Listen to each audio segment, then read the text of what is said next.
BBC প্রবাহে আপনাদের সবাইকে স্বাগত জানাচ্ছি। আমি শারমিন রমা। শুরুতেই দেখে নেব আজ কি থাকছে। যুক্তরাষ্ট্রকে ওপেন চ্যালেঞ্জ ছুড়ে দিল ইরান। ট্রাম্পকে তেহরানে আসার বার্তা দিয়ে কঠোর হুঁশিয়ারি সংসদ স্পিকারের, বললেন খেলা হবে। ইরানের সাথে ব্যবসা করলেই 25% শুল্কের হুমকি ট্রাম্পের। ওয়াশিংটনকে বৃদ্ধাঙ্গুলি দেখিয়ে তেহরানের কড়া বার্তা। যে কোনো সময় ইরানে হামলা চালাতে পারে ইসরায়েল। যুক্তরাষ্ট্র জবাবে প্রস্তুতির কথা জানালেন পররাষ্ট্রমন্ত্রী। প্রকাশ্যে যুদ্ধের হুমকি। এবার খামেনির পক্ষে ইরান জুড়ে নজিরবিহীন সমাবেশ। সরকার বিরোধী আন্দোলনের গতিপথ বদলে দেওয়ার ইঙ্গিত। বিদেশি গোষ্ঠীর উস্কে দেওয়ার অভিযোগ। টানা 2 সপ্তাহের রক্তক্ষয়ী বিক্ষোভের পর পরিস্থিতি নিয়ন্ত্রণের দাবি ইরানের। সংলাপের দরজা খোলা, বলছেন আব্বাস আরাকচি। ইরানের সর্বোচ্চ ধর্মীয় নেতা আয়াতুল্লাহ আলী খামেনির পক্ষে রাজধানী তেহরানে আয়োজিত নজিরবিহীন এক সমাবেশে যুক্তরাষ্ট্রের প্রেসিডেন্ট ডোনাল্ড ট্রাম্পকে লক্ষ্য করে কঠোর হুঁশিয়ারি উচ্চারণ করলেন ইরানের সংসদ স্পিকার মোহাম্মদ বাগের গালিবাফ। তার ভাষায় স্পষ্ট বার্তা, ট্রাম্প, আমরা তোমার জন্য অপেক্ষা করছি, আসো খেলা হবে। আর এই বার্তা মধ্যপ্রাচ্য জুড়ে নতুন করে উত্তেজনার ইঙ্গিত দিচ্ছে বলে মনে করছেন বিশ্লেষকরা। বিদেশি মদতপুষ্ট সহিংসতা ও দাঙ্গার বিরুদ্ধে এবং ইসলামিক রিপাবলিকের প্রতি সমর্থন জানাতে সোমবার রাজধানী তেহরানে আয়োজিত এই বিশাল সমাবেশে গালিবাফ বলেন, ইরানে হামলা চালানো হলে মধ্যপ্রাচ্য জুড়ে যুক্তরাষ্ট্রের সামরিক ঘাঁটি, যুদ্ধ জাহাজ ও সেনা সদস্যরা সরাসরি লক্ষ্যবস্তুতে পরিণত হবে। তিনি ট্রাম্পকে উদ্দেশ্য করে বলেন, এসে দেখুন এই অঞ্চলে আমেরিকান জাহাজ ও ঘাঁটির কি পরিণতি হয়। ইরানি জাতির প্রতিরোধ এমন হবে যা ইতিহাসে নিপীড়ক শাসকদের জন্য স্থায়ী শিক্ষা হয়ে থাকবে। এর আগে মার্কিন প্রেসিডেন্ট ডোনাল্ড ট্রাম্প ইরানের বিরুদ্ধে খুব শক্ত বিকল্প বিবেচনার কথা জানিয়ে সামরিক হামলার ইঙ্গিত দেন। এর প্রতিক্রিয়ায় গালিবাফ সতর্ক করে বলেন, ইরানে হামলার বিষয়ে ট্রাম্প যে পরামর্শ পাচ্ছেন তা যেন অতীতের ভুল হিসাবের পুনরাবৃত্তি না হয়। তার ভাষায়, ভুল সিদ্ধান্তের পর অনুশোচনার কোনো মূল্য থাকবে না। ইরানি পার্লামেন্ট স্পিকার আরও বলেন, সামরিক ও নিরাপত্তা বাহিনীর পাশে দাঁড়িয়ে ইরানি জনগণ আবারও শত্রুদের পরাজিত করেছে। রাষ্ট্রীয় সম্প্রচার সংস্থা IRIBর আহ্বানে জনগণ মসজিদে অবস্থান নেয়। বসির স্বেচ্ছাসেবক বাহিনী ও নিরাপত্তা বাহিনীর সঙ্গে কাঁধে কাঁধ মিলিয়ে ষড়যন্ত্র মোকাবিলা করছে বলেও তিনি দাবি করেন। গত বছরের জুনে ইরানের বিরুদ্ধে যুক্তরাষ্ট্র ও ইসরায়েলের সামরিক আগ্রাসনের প্রসঙ্গ টেনে গালিবাফ বলেন, ওই সংঘাতে ইরানি সশস্ত্র বাহিনী জনগণের সহায়তায় প্রতিপক্ষকে পরাজিত করেছে। তার দাবি, ওই যুদ্ধে অন্তত 1064 জন ইরানি নিহত হন এবং ইরানের পাল্টা হামলার পর যুদ্ধ বন্ধ হয়। ইরানি পার্লামেন্টের স্পিকার অভিযোগ করেন, সাম্প্রতিক দাঙ্গায় অর্থনৈতিক সংকটজনিত বৈধ প্রতিবাদকে কাজে লাগিয়ে বিদেশি সশস্ত্র ভাড়াটে গোষ্ঠী সাধারণ মানুষ ও পুলিশ সদস্যদের বিরুদ্ধে সন্ত্রাসী হামলা চালিয়েছে। তবে তার ভাষায়, শত্রুরা আবারও ভুল করেছে। বিভিন্ন ধর্ম, ভাষা ও রাজনৈতিক মতের প্রায় 9 কোটি মানুষ ঐক্যবদ্ধভাবে দাঁড়িয়ে ইরানি জাতির শক্তি ও জনগণের নতুন দৃষ্টান্ত স্থাপন করেছে। গালিবাফ বলেন, বিভ্রান্ত ও অহংকারী মার্কিন প্রেসিডেন্টের প্রকৃত প্রতিপক্ষ কোনো ব্যক্তি বা সরকার নয়, বরং ট্রাম্পের প্রতিপক্ষ হল ঐক্যবদ্ধ ইরানি জনগণ। মধ্যপ্রাচ্যের রাজনীতিতে উত্তেজনার পারদ আবারও চড়ছে। একদিকে যুক্তরাষ্ট্রের কঠোর অর্থনৈতিক হুমকি, অন্যদিকে ইরানের যুদ্ধ প্রস্তুতি বার্তা। সব মিলিয়ে ওয়াশিংটন ও তেহরানের সম্পর্ক নতুন করে সংঘাতের আশঙ্কা তৈরি করছে। ইরানকে চাপে রাখতে নতুন অর্থনৈতিক পদক্ষেপের ঘোষণা দিয়েছে যুক্তরাষ্ট্রের প্রেসিডেন্ট ডোনাল্ড ট্রাম্প। তিনি হুঁশিয়ারি দিয়েছেন, যে কোনো দেশ ইরানের সঙ্গে ব্যবসা করলে যুক্তরাষ্ট্রের সঙ্গে তাদের সব ধরনের বাণিজ্যে 25% শুল্ক আরোপ করা হবে। সোমবার সামাজিক যোগাযোগ মাধ্যম ট্রুথ সোশ্যালে দেওয়া এক বার্তায় ট্রাম্প জানান, এই সিদ্ধান্ত তাৎক্ষণিকভাবে কার্যকর এবং চূড়ান্ত ও অপরিবর্তনীয়। তবে ইরানের সঙ্গে ব্যবসা বলতে ঠিক কি বোঝানো হয়েছে সে বিষয়ে বিস্তারিত ব্যাখ্যা দেননি তিনি। এদিকে ট্রাম্পের এই হুমকিকে রীতিমতো বৃদ্ধাঙ্গুল দেখিয়ে কড়া প্রতিক্রিয়া জানিয়েছে তেহরান। তেহরানের পররাষ্ট্রমন্ত্রী আব্বাস আরাকচি সতর্ক করে বলেছেন, যুক্তরাষ্ট্র যদি ইরানকে পরীক্ষা করতে চায় তবে দেশটি যুদ্ধের জন্য পুরোপুরি প্রস্তুত। আল জাজিরা আরবিকে দেওয়া এক সাক্ষাৎকারে তিনি জানান, কূটনৈতিক যোগাযোগের পথ এখনো খোলা থাকলেও ইরান সব ধরনের পরিস্থিতির জন্য প্রস্তুত নিয়ে রেখেছে। তবে বিশ্লেষকদের মতে, সাম্প্রতিক সরকার বিরোধী বিক্ষোভ নিয়ন্ত্রণে আনায় ইরান কিছুটা আত্মবিশ্বাসী অবস্থানে আছে। তবে অর্থনৈতিক সংকট ও সম্ভাব্য নতুন অস্থিরতার পরিস্থিতিকে আরো জটিল করে তুলতে পারে। সব মিলিয়ে ইরান ও যুক্তরাষ্ট্রের মধ্যে চাপ, হুমকি ও আলোচনার সম্ভাবনার সবকিছুই একসঙ্গে চলছে। পরিস্থিতি কোন পথে যাবে তা এখনো স্পষ্ট নয়। মধ্যপ্রাচ্যে উত্তেজনা যখন ক্রমেই চরমে, তখন যুক্তরাষ্ট্র ও ইসরায়েলকে সরাসরি যুদ্ধের হুঁশিয়ারি দিল ইরান। তেহরান স্পষ্ট জানিয়ে দিয়েছে, সামরিক শক্তি পরীক্ষা করতে এলে তার জবাব হবে যুদ্ধ। কূটনৈতিক ভাষায় আড়াল না রেখে এবার প্রকাশ্যেই নিজেদের যুদ্ধ প্রস্তুতির কথা ঘোষণা করেছে দেশটি। কাতার ভিত্তিক সংবাদ মাধ্যম আল জাজিরাকে দেওয়া সাক্ষাৎকারে ইরানের পররাষ্ট্রমন্ত্রী আব্বাস আরাকচি বলেন, যুক্তরাষ্ট্র যদি ইরানের সামরিক সক্ষমতা যাচাই করতে চায় তবে তেহরান সম্পূর্ণ প্রস্তুত। তিনি জানান, আলোচনার পথ খোলা থাকলেও যুদ্ধ সম্ভাবনাকে মোটেই এড়িয়ে দেওয়া হচ্ছে না, বরং আগের যে কোনো সময়ের তুলনায় এখন ইরানের সামরিক প্রস্তুতি আরো শক্তিশালী ও বিস্তৃত। আরাকচির ভাষায়, ইসরায়েলের স্বার্থ রক্ষায় যারা যুক্তরাষ্ট্রকে যুদ্ধে জড়াতে চাইছে তারা বড় ভুল করছে। তিনি সতর্ক করে বলেন, ওয়াশিংটন অতীতেও ইরানের শক্তি পরীক্ষা করেছে এবং এবার তার পরিণতি আরো ভয়াবহ হতে পারে। এদিকে ইরানে চলমান সরকার বিরোধী বিক্ষোভ নিয়েও বক্তব্য দেন তিনি। তার দাবি, আন্দোলনের মধ্যে সশস্ত্র গোষ্ঠী ঢুকে সহিংসতা ছড়াচ্ছে। অভ্যন্তরীণ চাপ ও বাইরের হুমকির মুখেও ইরান যে সংঘাত এড়াতে প্রস্তুত নয়, এই বার্তাই স্পষ্ট করে দিয়েছে তেহরান।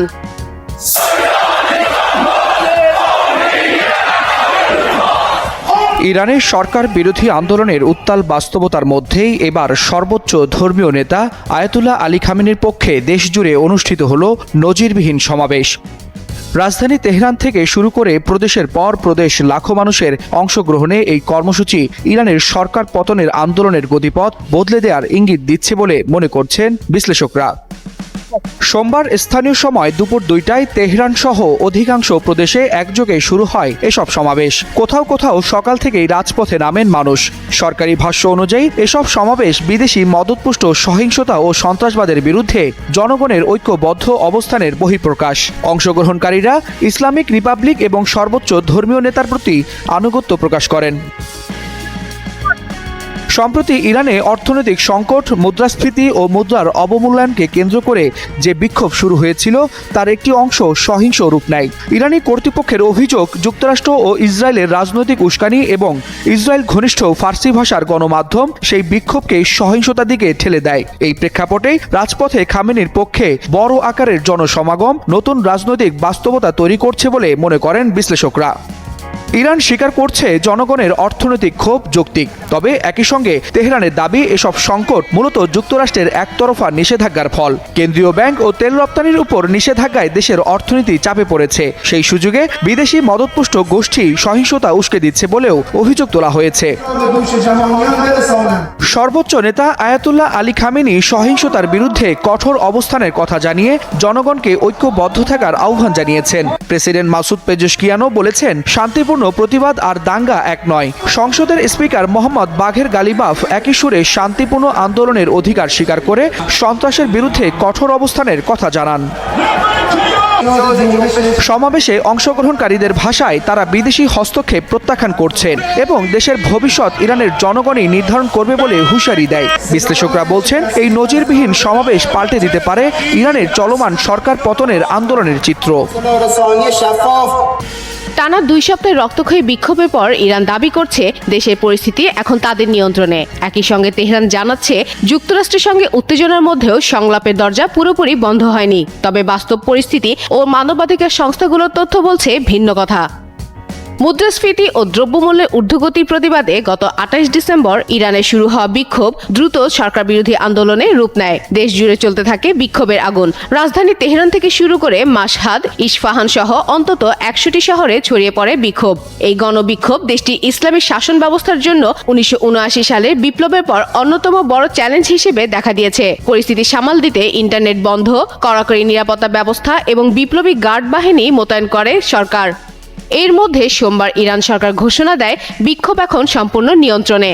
দেশটির পররাষ্ট্রমন্ত্রী আব্বাস আরাকচি বিদেশি কূটনীতিকদের জানান, আইন শৃঙ্খলা পরিস্থিতি স্বাভাবিক হচ্ছে এবং শিগগিরই ইন্টারনেট পরিষেবা ফিরিয়ে আনা হবে। একই সঙ্গে তিনি বলেন, ইরান যুদ্ধের জন্য প্রস্তুত থাকলেও ন্যায্য ও সম্মানজনক সংলাপে বসতে আগ্রহী। তবে আন্তর্জাতিক মানবাধিকার সংস্থাগুলোর দেওয়া তথ্য বলছে ভিন্ন কথা। যুক্তরাষ্ট্রভিত্তিক মানবাধিকার সংস্থা HRANA জানিয়েছে, এই বিক্ষোভে এখন পর্যন্ত অন্তত 490 বিক্ষোভকারী এবং 48 জন নিরাপত্তা বাহিনী সদস্য নিহত হয়েছেন। গ্রেপ্তার করা হয়েছে 10,000-এরও বেশি মানুষকে। আর নরওয়ে ভিত্তিক মানবাধিকার সংস্থা IAER NGO জানায়, 18 বছরের নিচে 9 শিশুসহ চলমান বিক্ষোভ ও সহিংসতায় 648 জন নিহত হয়েছেন। এদিকে যুক্তরাষ্ট্রের প্রেসিডেন্ট ডোনাল্ড ট্রাম্প ইরানের উপর চাপ বাড়ানোর ইঙ্গিত দিয়েছেন, যদিও আলোচনার সম্ভাবনাও নাকচ করেননি। এয়ারফোর্স ওয়ানে সাংবাদিকদের তিনি বলেন, বৈঠকের প্রস্তুতি চলছে, তবে তার আগেই যুক্তরাষ্ট্র কোনো পদক্ষেপ নিতে পারে। পাশাপাশি ইরান ইস্যুতে করণীয় ঠিক করতে ট্রাম্প তার শীর্ষ উপদেষ্টাদের সঙ্গে বৈঠকে বসার কথা রয়েছে। তবে বিশ্লেষকদের মতে সাম্প্রতিক পরিস্থিতিতে ইরানের সামরিক ঘাঁটিগুলো জনবহুল এলাকায় হয় সরাসরি হামলা বড় ধরনের বেসামরিক ক্ষয়ক্ষতির ঝুঁকি তৈরি করতে পারে।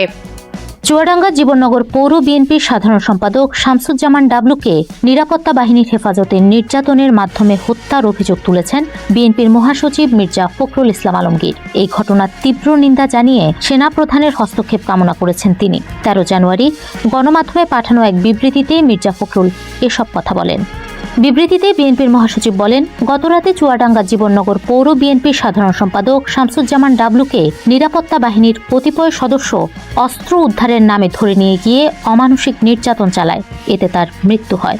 এই অমানবিক ও পৈশাচিক ঘটনায় গভীর শোক ও দুঃখ প্রকাশ করে ফখরুল বলেন, আমরা মনে করি নিরাপত্তা বাহিনীর সদস্যদের দ্বারা সংঘটিত এই ধরনের ঘটনা দেশের জন্য শুভ নয়। বিচার বহির্ভূতভাবে শামসুজ্জামান ডাবলুকে নির্যাতন করে হত্যা করা দেশের প্রচলিত আইনের প্রতি চরম অবমাননা।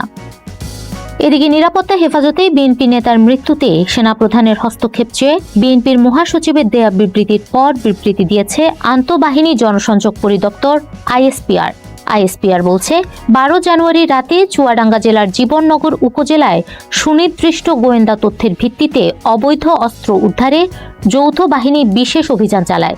অভিযানকালে জীবননগর উপজেলার স্বাস্থ্য কমপ্লেক্স সংলগ্ন একটি ফার্মেসির দোকান থেকে অবৈধ অস্ত্র রাখার অভিযোগে শামসুজ্জামান ওরফে ডাবলুকে আটক করা হয়। সেখান থেকে একটি পিস্তল, একটি ম্যাগাজিন ও 4 রাউন্ড গুলি উদ্ধার করা হয়। অভিযান শেষে আটককৃত ব্যক্তি হঠাৎ অসুস্থ হয়ে পড়লে তাকে দ্রুত নিকটস্থ হাসপাতালে নেওয়া হয়। তবে রাত 12:15টার দিকে চিকিৎসক তাকে মৃত ঘোষণা করেন। ঘটনাটিকে অনাকাঙ্ক্ষিত, দুঃখজনক ও কোনোভাবেই গ্রহণযোগ্য নয় বলছে আইএসপিআর। সংস্থাটি জানিয়েছে, এরই মধ্যে উক্ত ক্যাম্পের ক্যাম্প কমান্ডার ও অভিযানে অংশগ্রহণকারী সকল সেনা সদস্যদেরকে সেনানিবাসে প্রত্যাহার এবং সঠিক কারণ উদ্ঘাটনের উদ্দেশ্যে একটি উচ্চপদস্থ তদন্ত কমিটি গঠন করা হয়েছে। তদন্তে দোষী সাব্যস্ত ব্যক্তিদের বিরুদ্ধে সেনা আইন অনুযায়ী যথাযথ আইনানুগ ব্যবস্থা গ্রহণ করা হবে। ত্রয়োদশ সংসদ নির্বাচনে বরিশালে জামায়াতের সবচেয়ে গুরুত্বপূর্ণ আসনগুলো ছেড়ে দিতে হচ্ছে জোটকে। এমনকি দলটির ঘাঁটি হিসেবে বিবেচিত বরিশাল 5 আসনটিও ছাড়তে হচ্ছে। বিজয়ের ক্ষেত্রে দলটি এ গ্রেডের তালিকায় ছিল আসনটি। পাশাপাশি বরিশাল 3 বাবুগঞ্জ মুলাদি আসনটিও জামায়াতের এ গ্রেডের তালিকায় ছিল। এবি পার্টির সাধারণ সম্পাদক ব্যারিস্টার আসাদুজ্জামান ফুয়াদকে আসনটি আগেই ছেড়ে দিয়েছিল দলটি, যে কারণে এ আসনে জামাত মনোনীত প্রার্থী বরিশাল মহানগর দলের আমির জহিরুদ্দিন বাবর প্রার্থী হিসেবে তার মনোনয়নপত্র জমা দেননি। এছাড়াও বরিশাল 4 হিজলা মেহেন্দিগঞ্জ এবং বরিশাল 6 বাকেরগঞ্জ আসনটিও জামায়াতের এ গ্রেডের তালিকায় রয়েছে। এ দুটি আসনে কে প্রার্থী হচ্ছেন তা এখনও নিশ্চিত করে জানা যায়নি। বরিশাল 5 ও 6 আসনে ইসলামী আন্দোলন বাংলাদেশের নায়েবে আমির মুফতি সৈয়দ মুহাম্মদ ফয়জুল করিম মনোনয়নপত্র জমা দিয়েছেন। তবে বরিশাল 5 আসন নিয়ে জামায়াতের সঙ্গে তার দিন দরবার চলছে। এ আসনে তার মনোনয়ন নিশ্চিত হলে জামায়াতকে 6 আসনটি ছেড়ে দিতে পারেন বলে নির্ভরযোগ্য একটি সূত্র জানিয়েছে। সূত্র জানায়, সদর আসনটিতে প্রার্থী হয়েছিলেন জামায়াতের কেন্দ্রীয় সহকারী সেক্রেটারি জেনারেল মুয়াজ্জম হোসাইন হেলাল। দীর্ঘদিন ধরে তিনি এখানে নির্বাচনী প্রচার চালিয়ে আসছেন। জামায়াতে ইসলামীর একটি সূত্র জানায়, বরিশাল নগরীর প্রতিটি ওয়ার্ডে, পাড়ায়, মহল্লায় তাদের হাজার হাজার সক্রিয় কর্মী সমর্থক রয়েছে। ইতোমধ্যেই দলের নির্বাচনী কেন্দ্র পাহারা কমিটিও গঠন করা হয়েছে। তবে জোটের কারণে এই আসনটি ইসলামী আন্দোলন বাংলাদেশকে ছেড়ে দিতে হবে বলে শোনা যাচ্ছে। এদিকে সদর আসনটি ইসলামী আন্দোলন বাংলাদেশের মনোনীত প্রার্থী মুফতি সৈয়দ মুহাম্মদ ফয়জুল করিমকে ছেড়ে দেয়া হয়েছে বলে গত রোববার সকাল থেকেই নগরীতে গুঞ্জন ছড়িয়ে পড়ে। সংশ্লিষ্ট সূত্রে জানা গেছে, সদর আসনটি নিয়ে জামায়াতে ইসলামী ও ইসলামী আন্দোলনের মধ্যে সমঝোতার আলোচনা চূড়ান্ত পর্যায়ে রয়েছে। এ পরিপ্রেক্ষিতে মনোনয়নপত্র প্রত্যাহারের শেষ সময় আগামী 20 জানুয়ারির আগেই জামাত তাদের প্রার্থী প্রত্যাহার করতে পারে এমন ইঙ্গিত পাওয়া গেছে। জানা যায়, সমঝোতার অংশ হিসেবেই জামাত সম্প্রতি তাদের সংসদ নির্বাচন পরিচালনা কমিটি পুনর্গঠন করেছে। এতে সংগঠনের সহকারী সেক্রেটারি জেনারেল মাওলানা এটিএম মাসুমকে আহ্বায়ক এবং সহকারী সেক্রেটারি জেনারেল মাওলানা আব্দুল হালিমকে সদস্য সচিব করে কমিটি গঠন করা হয়। কমিটির অন্যতম সদস্য হিসেবে অন্তর্ভুক্ত করা হয়েছে অ্যাডভোকেট মুয়াজ্জম হোসাইন হেলালকে। দলীয় সূত্র জানায়, সাধারণত সংসদ নির্বাচন পরিচালনা কমিটির সদস্যরা নির্বাচনের প্রার্থী থাকেন না। সে বিবেচনায় বরিশাল ৫ আসনে হাতপাখা প্রতীকের প্রার্থী মুফতি সৈয়দ মুহম্মদ ফয়জুল করিমের পক্ষে জায়গা ছেড়ে দিয়ে জামায়াতে ইসলামী তাদের প্রার্থী প্রত্যাহারের সিদ্ধান্ত নিতে পারে। এ বিষয়ে বরিশাল মহানগর জামায়াতের আমির জহিরুদ্দিন মুহাম্মদ বাবর আমার দেশকে বলেন, জোটের স্বার্থে অনেক কিছুই ছাড় দিতে হয়। শুনেছি এ বিষয়ে দলীয় ঘোষণা আসতে পারে, তবে এখনও নিশ্চিত কিছু বলতে পারছি না। এর আগে গত ৮ জানুয়ারি গণমাধ্যমে পাঠানো বিজ্ঞপ্তির মাধ্যমে সংসদ নির্বাচন পরিচালনা কমিটি পুনর্গঠনের বিষয়টি নিশ্চিত করেন জামায়াতের কেন্দ্রীয় মিডিয়া ও প্রচার বিভাগের প্রধান এহসানুল মাহবুব জুবায়ের। মনোনয়নপত্র প্রত্যাহারের শেষ সময় ২০ জানুয়ারি হওয়ায় শিগগিরই এই বিষয়ে চূড়ান্ত সিদ্ধান্ত জানানো হবে বলে জানা গেছে। ভারত ও যুক্তরাষ্ট্রের মধ্যে বাণিজ্য চুক্তি নিয়ে আলোচনা সক্রিয়ভাবে চলমান রয়েছে বলে জানিয়েছেন ভারতে নিযুক্ত নতুন মার্কিন রাষ্ট্রদূত সার্জিও গোর। দিল্লি সফরে সাংবাদিকদের সঙ্গে আলাপকালে তিনি বলেন, দুই দেশ নিয়মিত যোগাযোগ রাখছে এবং বাণিজ্য আলোচনার পরবর্তী ধাপ শীঘ্রই অনুষ্ঠিত হবে। ১৩ জানুয়ারি এই বিষয়ে নতুন করে বৈঠক হওয়ার কথা জানালেও এতে কারা অংশ নেবেন সে বিষয়ে বিস্তারিত কিছু জানাননি তিনি। ১২ জানুয়ারি নয়াদিল্লিতে যুক্তরাষ্ট্র দূতাবাসে দেয়া বক্তব্যে সার্জিও গোর বলেন, মার্কিন প্রেসিডেন্ট ডোনাল্ড ট্রাম্প ও ভারতের প্রধানমন্ত্রী নরেন্দ্র মোদীর মধ্যে সম্পর্ক বাস্তব ও গভীর। প্রকৃত বন্ধুরা একে অপরের সঙ্গে মতভেদে জড়াতে পারে, তবে শেষ পর্যন্ত তারা সমাধানে পৌঁছায়। যুক্তরাষ্ট্র ও ভারতের সম্পর্ক কেবল স্বার্থ নির্ভর নয়, বরং সর্বোচ্চ পর্যায়ের পারস্পরিক বিশ্বাস ও বন্ধুত্বের উপর দাঁড়িয়ে আছে। ভারতের কৌশলগত গুরুত্ব তুলে ধরে গোর বলেন, যুক্তরাষ্ট্রের কাছে ভারতের চেয়ে গুরুত্বপূর্ণ আর কোনো অংশীদার নেই। আগামী মাস ও বছরগুলোয় আমি একজন রাষ্ট্রদূত হিসেবে অত্যন্ত উচ্চাকাঙ্ক্ষী লক্ষ্য নিয়ে কাজ করব। এই সম্পর্ক হবে সমান শক্তি, সম্মান ও নেতৃত্বের ভিত্তিতে গড়ে ওঠা একটি প্রকৃত কৌশলগত অংশীদারিত্ব নিয়ে। একই সঙ্গে তিনি আগামী বছর মার্কিন প্রেসিডেন্ট ডোনাল্ড ট্রাম্পের ভারত সফরে আসার ইঙ্গিত দেন। বাণিজ্য চুক্তি প্রসঙ্গে সার্জিও গোর বলেন, আলোচনা এখনো চলমান এবং এটি একটি জটিল ও কঠিন প্রক্রিয়া। বিশ্বের সবচেয়ে বেশি জনসংখ্যার দেশের সঙ্গে বাণিজ্য চুক্তি চূড়ান্ত করা সহজ নয়, তবে দুই দেশই এই আলোচনাকে সফলভাবে শেষ করতে দৃঢ় প্রতিজ্ঞ। নতুন রাষ্ট্রদূতের এই মন্তব্য এমন এক সময় এলো যখন কিছু মার্কিন কর্মকর্তা দাবি করেছিলেন ভারতের কারণেই বাণিজ্য চুক্তি স্বাক্ষরে দেরি হচ্ছে, তবে দিল্লি এসব অভিযোগ প্রত্যাখ্যান করেছে। গত আগস্টে যুক্তরাষ্ট্র ভারতীয় পণ্যের উপর ৫০% শুল্ক আরোপের পর থেকেই দুই দেশের বাণিজ্য আলোচনা আরও জটিল হয়ে ওঠে। এই শুল্কের মধ্যে রাশিয়ার তেল কেনাকে কেন্দ্র করে আরোপিত অতিরিক্ত শাস্তিমূলক ব্যবস্থাও রয়েছে। যুক্তরাষ্ট্র দীর্ঘদিন ধরে ভারতের কৃষি খাতে বেশি প্রবেশ অধিকার চাইলেও এই বিষয়ে এখনো অনড় অবস্থানে রয়েছে ভারত। বাণিজ্যের পাশাপাশি নিরাপত্তা, সন্ত্রাসবাদ দমন, জ্বালানি, প্রযুক্তি, শিক্ষা ও স্বাস্থ্যসহ বিভিন্ন গুরুত্বপূর্ণ খাতে ভারত ও যুক্তরাষ্ট্র ঘনিষ্ঠভাবে কাজ করে যাচ্ছে বলেও জানান সার্জিও গোর। গত নভেম্বরে হোয়াইট হাউসের শপথ নিলেও সার্জিও গোর এখনও ভারতের রাষ্ট্রপতির কাছে আনুষ্ঠানিকভাবে পরিচয়পত্র পেশ করেননি। তবে ১২ জানুয়ারি দিল্লিতে এক অনুষ্ঠানে তাকে আনুষ্ঠানিকভাবে যুক্তরাষ্ট্রের রাষ্ট্রদূত হিসেবে স্বাগত জানানো হয়। স্মার্টফোন, বৈদ্যুতিক গাড়ি কিংবা আধুনিক অস্ত্র, এই সব কিছুর ভেতরেই আছে এমন কিছু খনিজ যেগুলো ছাড়া আজকের প্রযুক্তি নির্ভর জীবন কখনোই কল্পনা করা যায় না। এগুলোকে বলা হয় বিরল খনিজ উপাদান। দীর্ঘদিন ধরে এই গুরুত্বপূর্ণ খনিজগুলোর বড় অংশই এসেছে চীন থেকে, কিন্তু সম্প্রতি চীন যখন এসব খনিজের সরবরাহ কঠোর করতে শুরু করেছে, তখন নতুন করে চিন্তায় পড়েছে জাপান। ভবিষ্যতে শিল্প ও নিরাপত্তা যেন অন্য দেশের হাতে বন্দী না থাকে, সেই জন্য বিকল্প উৎস খুঁজতে নেমেছে দেশটি। এই খোঁজের পথ এবার গিয়ে ঠেকেছে প্রশান্ত মহাসাগরের গভীর সমুদ্রে। সেখানেই ৬ কিলোমিটার নিচে বিরল খনিজ সমৃদ্ধ কাদা অনুসন্ধানের জন্য ১২ জানুয়ারি যাত্রা শুরু করেছে চিকিউ নামের জাপানের একটি খনির জাহাজ। টোকিও থেকে প্রায় ১৯০০ কিলোমিটার দক্ষিণ পূর্বে মিনামিটোরি দ্বীপের কাছে পরীক্ষামূলক জাহাজ চিকিউ একটি মাসব্যাপী অভিযানে রয়েছে। এই অভিযানের মূল লক্ষ্য সমুদ্রের প্রায় ৬ কিলোমিটার গভীর থেকে বিরল খনিজ সমৃদ্ধ কাদা ধারাবাহিকভাবে জাহাজে তোলা। যা সফল হলে বৈশ্বিক খনি প্রযুক্তির ইতিহাসে একটি বড় মাইলফলক হবে। জাহাজটিতে রয়েছে 130 জন ক্রু ও গবেষক এবং পরিকল্পনা অনুযায়ী এটি 14 ফেব্রুয়ারি বন্দরে ফিরে আসবে। এই প্রকল্পের প্রধান শোইচি ইশি জানিয়েছেন, 7 বছরের প্রস্তুতির পর তারা অবশেষে পরীক্ষা শুরু করতে পেরেছেন। যদি এই প্রকল্প সফল হয় তাহলে জাপানের বিরল মৃত্তিকা সম্পদ সংগ্রহে বৈচিত্র্য আনার ক্ষেত্রে এটি হবে একটি বড় সাফল্য। একই সঙ্গে এটি প্রমাণ করবে জাপান নিজস্ব প্রযুক্তির মাধ্যমে চীনের উপর নির্ভরতা কমানোর পথে বাস্তব অগ্রগতি করতে পেরেছে। চীনের উপর নির্ভরতা কমানো যে সহজ হবে না তা জাপান ভালো করেই জানে।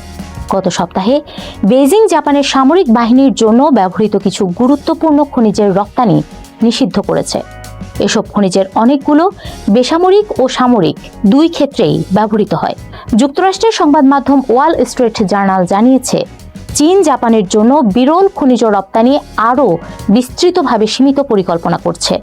জাপান এই দ্বৈত ব্যবহার নিষেধাজ্ঞাকে নিন্দা জানালেও সম্ভাব্য বৃহত্তর নিষেধাজ্ঞার বিষয়ে তারা মন্তব্য করতে অস্বীকার করেছে। চীনও আনুষ্ঠানিকভাবে বিষয়টি নিশ্চিত বা অস্বীকার করেনি, যদিও রাষ্ট্রীয় গণমাধ্যম জানিয়েছে এই পদক্ষেপ এখনও বিবেচনাধীন। বিরল খনিজ নিয়ে চীনের সঙ্গে উত্তেজনা জাপানের জন্য নতুন কিছু নয়। 2010 সালে পূর্ব চীন সাগরের বিতর্কিত দ্বীপপুঞ্জের কাছে একটি ঘটনার পর চীন জাপানে বিরল খনিজ রপ্তানি বন্ধ করে দিয়েছিল। সেই অভিজ্ঞতার পর থেকে জাপান ধীরে ধীরে বিকল্প উৎস খোঁজার চেষ্টা করছে। ট্রেডিং হাউস সোজিৎজের মতো প্রতিষ্ঠান বিদেশি প্রকল্পে বিনিয়োগ করেছে, অস্ট্রেলিয়ার লিনাস রেয়ার আর্টসের সঙ্গে চুক্তি হয়েছে এবং বিরল খনিজ পুনর্ব্যবহার ও কম ব্যবহারের উদ্যোগ নেওয়া হয়েছে। এর ফলে চীনের উপর নির্ভরতা 90% থেকে কমে প্রায় 60% নেমেছে। তবুও কিছু ভারী বিরল খনিজ উপাদানের ক্ষেত্রে, বিশেষ করে বৈদ্যুতিক ও হাইব্রিড গাড়ির মোটরের চুম্বকের জন্য জাপান এখনও প্রায় পুরোপুরি চীনের উপর নির্ভরশীল। বিশ্লেষকদের মতে এটি জাপানের মোটরগাড়ি শিল্পের জন্য একটি বড় ঝুঁকি। মিনামিটোরি দ্বীপ প্রকল্প জাপানের জন্য বিশেষ গুরুত্বপূর্ণ, কারণ এটি প্রথম বড় উদ্যোগ যেখানে দেশীয়ভাবে বিরল খনিজ সংগ্রহের সরাসরি চেষ্টা করা হচ্ছে। নোমুরা রিসার্চ ইনস্টিটিউটের নির্বাহী অর্থনীতিবিদ তাকাহিদে কিউচি বলেন, জাপানের জন্য প্রকৃত সমাধান হলো দেশের নিজস্ব ভূখণ্ডে বিরল খনিজ উৎপাদন সক্ষম হওয়া। তিনি সতর্ক করে বলেন, চীন যদি নতুন রপ্তানি নিয়ন্ত্রণে আরও বিরল খনিজ উপাদান অন্তর্ভুক্ত করে তাহলে জাপানি কোম্পানিগুলো আবার চীনের উপর নির্ভরতা কমাতে চেষ্টা করবে, তবে তা মোটেও সহজ হবে না। এদিকে 2010 সালের সংকটের পর থেকে জাপান সরকার ও বেসরকারি খাত খনিজের মজুদ গড়ে তুলেছে, যদিও এর সঠিক পরিমাণ প্রকাশ করা হয়নি। সম্প্রতি জাপানের খনি শিল্পের এক নববর্ষের অনুষ্ঠানে কয়েকজন নির্বাহী জানিয়েছেন, আগের তুলনায় তারা এখন সম্ভাব্য সরবরাহ ব্যাঘাত মোকাবেলায় ভালোভাবে প্রস্তুত। মিনামিটোরি দ্বীপ প্রকল্পটি স্পষ্টভাবেই দীর্ঘমেয়াদী। 2018 সাল থেকে এই প্রকল্পে জাপান সরকার প্রায় 40 বিলিয়ন ইয়েন অর্থাৎ প্রায় $250 মিলিয়ন বিনিয়োগ করেছে। এখনও প্রকল্পটির আনুমানিক মজুদ প্রকাশ করা হয়নি কিংবা নির্দিষ্ট উৎপাদন লক্ষ্যমাত্রাও ঠিক করা হয়নি। পরিকল্পনা অনুযায়ী এই পরীক্ষা সফল হলে 2027 সালের ফেব্রুয়ারিতে একটি পূর্ণাঙ্গ খনির পরীক্ষা চালানো হবে। উচ্চ ব্যয়ের কারণে এতদিন সমুদ্রতলের কাদা খননকে অলাভজনক বলে মনে করা হতো, কিন্তু যদি চীন থেকে সরবরাহ বারবার ব্যাহত হয় এবং ক্রেতারা বেশি দাম দিতে রাজি হন তাহলে আগামী বছরগুলোতে এই প্রকল্প বাস্তবসম্মত হয়ে উঠতে পারে বলে মনে করছেন বিশ্লেষকরা। মিনামিটোরি দ্বীপে জাপানের উদ্যোগ চীনের নজর এখনও এড়িয়ে যায়নি। 2025 সালের জুনে যখন চিকিও জাহাজটি ওই এলাকার আশেপাশে জরিপ চালাচ্ছিল, চীনা নৌবাহিনীর একটি বহর সেখানে উপস্থিত হয়। আর চীনের এই ধরনের পদক্ষেপ তাদের মধ্যে তীব্র সংকটের অনুভূতি সৃষ্টি করেছে। চীন অবশ্য জানিয়েছে তাদের কর্মকাণ্ড আন্তর্জাতিক আইনের সঙ্গে সঙ্গতিপূর্ণ এবং জাপানকে উত্তেজনা বাড়ানো থেকে বিরত থাকার আহ্বান জানিয়েছে। এই উত্তেজনার মধ্যেই জাপান গভীর সমুদ্রে নিজেদের সম্পদের সম্ভাবনার দিকে তাকিয়ে আছে এবং চীনের উপর নির্ভরতা কমানোর দীর্ঘ লড়াই চালিয়ে যাচ্ছে। মার্কিন কেন্দ্রীয় ব্যাংক ফেডারেল রিজার্ভের চেয়ারম্যান জেরোম পাওয়েলের বিরুদ্ধে বিচার বিভাগের ফৌজদারি তদন্তের তীব্র নিন্দা জানিয়েছেন ফেডের 3 সাবেক প্রধান। তাদের মতে এই ধরনের পদক্ষেপ ফেডারেল রিজার্ভের স্বাধীনতাকে দুর্বল করার একটি বিপজ্জনক প্রচেষ্টা। 12 জানুয়ারি এক যৌথ বিবৃতিতে সাবেক Fed chairman Janet Yellen, Ben Bernanke ও অ্যালেন গ্রিনস্প্যান সহ আরও 10 জন সাবেক সরকারি কর্মকর্তা পাওয়েলের পক্ষে অবস্থান নেন। তারা সতর্ক করে বলেন, রাজনৈতিক চাপের মাধ্যমে মুদ্রানীতি নিয়ন্ত্রণ করার চেষ্টা সাধারণত দুর্বল প্রতিষ্ঠান সম্পন্ন উদীয়মান দেশগুলোতে দেখা যায়, যার পরিণতি হয় উচ্চ মুদ্রাস্ফীতি ও অর্থনীতির ওপর দীর্ঘমেয়াদী নেতিবাচক প্রভাব। TIC1 বিবৃতিতে আরও বলা হয়, যুক্তরাষ্ট্রে এর কোনো স্থান নেই। আইনের শাসনই এদেশের সবচেয়ে বড় শক্তি এবং আমাদের অর্থনৈতিক সাফল্যের ভিত্তি। এই তদন্তের নিন্দা জানিয়ে বিবৃতিতে সইকারীদের মধ্যে রয়েছেন ডেমোক্রেট ও রিপাবলিকান দুই দলেরই প্রেসিডেন্টের নিয়োগকৃত সাবেক কর্মকর্তা। ফেডারেল রিজার্ভের স্বাধীনতা বিষয়ক প্রশ্নের জবাবে হোয়াইট হাউসের প্রেস সেক্রেটারি ক্যারোলিন লেভিট বলেন, জেরোম পাওয়েল প্রমাণ করেছেন তিনি তার কাজে ভালো নন। তিনি অপরাধী কিনা সেটা বিচার বিভাগকেই খুঁজে বের করতে হবে। ট্রাম্পের প্রথম মেয়াদে ফেড চেয়ারম্যান হিসেবে দায়িত্ব পালন করা জ্যানেট ইয়েলেন বলেন, এই তদন্ত অত্যন্ত ভীতিকর। আমি পাওয়েলকে ভালোভাবে চিনি। তার মিথ্যা বলার সম্ভাবনা শূন্য। আমার মনে হয় তারা তার আসন চায় এবং তাকে সরাতে চায় বলেই তার পেছনে লেগেছে। তিনি আরও বলেন, বিনিয়োগকারীরাও এই পরিস্থিতি নিয়ে উদ্বিগ্ন। একজন প্রেসিডেন্ট যখন প্রকাশ্যে বলেন সরকারি ঋণের সুদ কমাতে সুদ হার কমাতে হবে, তখন তা কলা প্রজাতন্ত্রের পথে হাঁটার শামিল। প্রেসিডেন্ট হিসেবে দীর্ঘমেয়াদে শপথ গ্রহণের পর থেকেই ফেড রিজার্ভকে সুদ হার কমানোর চাপ দিয়ে আসছেন মার্কিন প্রেসিডেন্ট ডোনাল্ড ট্রাম্প। এতে পুরোপুরি সম্মতি না দেওয়ায় বারবার পাওয়েলকে ব্যক্তিগত আক্রমণও করেছেন তিনি। অবশেষে শুরু হলো পাওয়েলের বিরুদ্ধে তদন্ত, যদিও ট্রাম্পের দাবি বিচার বিভাগের তদন্ত সম্পর্কে কিছুই জানেন না তিনি। 11 জানুয়ারি এক ভিডিও বিবৃতিতে জেরোম পাওয়েল প্রথমবারের মতো জানান, বিচার বিভাগ তার বিরুদ্ধে ফৌজদারি তদন্ত শুরু করেছে। Testimony before the Senate Banking Committee last June. 2025 সালের দ্বিতীয়ার্ধে 3 দফায় মূল সুদ হার কমিয়ে 3.5 থেকে 3.75% মধ্যে রেখেছে ফেডারেল রিজার্ভ। এটি গেল 3 বছরের মধ্যে সর্বনিম্ন হলেও ট্রাম্প অভিযোগ করেন, চাওয়া অনুযায়ী সুদ হার কমাননি জেরোম পাওয়েল। ফেডারেল রিজার্ভের চেয়ারম্যান হিসেবে পাওয়েলের মেয়াদ 2026 সালের মে মাসে শেষ হওয়ার কথা। আগামী কয়েক সপ্তাহের মধ্যে ট্রাম্প পরবর্তী ফেড চেয়ারের নাম ঘোষণা করবেন বলে ধারণা করা হচ্ছে। তবে বিচার বিভাগের তদন্ত ও তার জেরে তৈরি হওয়া বিতর্ক সেই নিয়োগ প্রক্রিয়াকে জটিল করে তুলতে পারে। সিনেট ব্যাংকিং কমিটির সদস্য ও রিপাবলিকান সিনেটর থম টিলিস বলেন, বিষয়টির পূর্ণাঙ্গ সমাধান না হওয়া পর্যন্ত পাওয়েলের উত্তরসূরি এবং ফেড বোর্ডের অন্য কোনো মনোনীত প্রার্থীর নিয়োগের বিরোধিতা করা উচিত। বিচার বিভাগের এই তদন্ত ফেডের কাজকে ব্যবহার করতে পারে বলে উদ্বেগ প্রকাশ করেন একাধিক মার্কিন আইন প্রণেতা। হাউস ফাইন্যান্সিয়াল সার্ভিসেস কমিটির রিপাবলিকান চেয়ারম্যান ফ্রেন্স হিল বলেন, এই তদন্ত অপ্রয়োজনীয় বিভ্রান্তি সৃষ্টি করেছে। এটি বর্তমান ও ভবিষ্যৎ প্রশাসনের সঠিক আর্থিক নীতি নির্ধারণের ক্ষমতাকে ক্ষুণ্ণ করতে পারে। সিনেট ব্যাংকিং কমিটির রিপাবলিকান সিনেটর কেভিন ক্রেমার পাওয়েলের নীতির সমালোচনা করলেও তিনি মনে করেন পাওয়েল নিরাপরাধী। আশা করি এই ফৌজদারি তদন্ত বন্ধ হয়ে যাবে। সবাইকে শুভকামনা জানিয়ে আমি শারমিন রমাজ এখানেই বিদায় নিচ্ছি। ভালো থাকবেন।